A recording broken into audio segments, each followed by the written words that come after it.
In this video, I'm going to show you how to link your PS5 GTA account to PC. So this is very simple. First, go to Google and type in Rockstar Social Club, and then you want to go to the first link, which is Rockstar Games Social Club.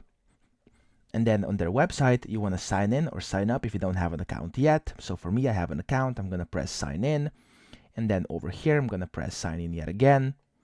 And then it's going to redirect you. There we go.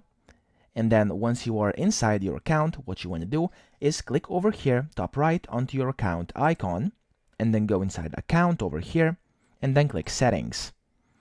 Inside settings, you want to navigate to linked accounts, which is the third tab over here. So you want to click linked accounts.